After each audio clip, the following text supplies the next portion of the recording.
Hello everyone. Today I am going to sing Lingashtakam.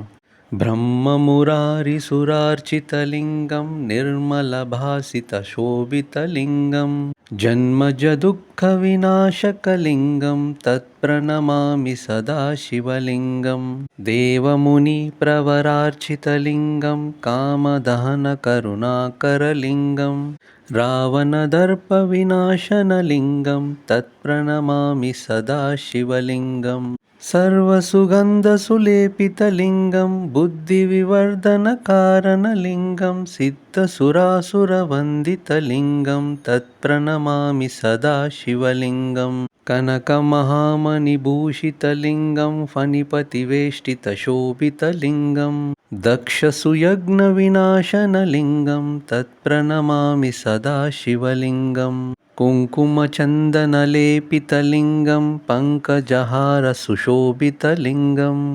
सञ्चितपापविनाशनलिङ्गं तत्प्रणमामि सदा शिवलिङ्गं देवगणार्चितसेवितलिङ्गं भावैर्भक्तिविरेव च लिङ्गं दिनकरकोटिप्रभाकरलिङ्गं तत्प्रणमामि सदा शिवलिङ्गम् अष्टदलोपरिवेष्टितलिङ्गं सर्वसमुद्भवकारणलिङ्गम् अष्टदरिद्रविनाशनलिङ्गं तत्प्रणमामि सदा शिवलिङ्गं सुरगुरुसुरवरपूजितलिङ्गं सुरवनपुष्पसदार्चितलिङ्गं परतपरं परमात्मकलिङ्गं तत्प्रणमामि सदा शिवलिङ्गं लिङ्गाष्टकमिदं पुण्यं यं पठेत् शिवसन्निधौ शिवलोकमवाप्नोति शिवेन सह मोदते।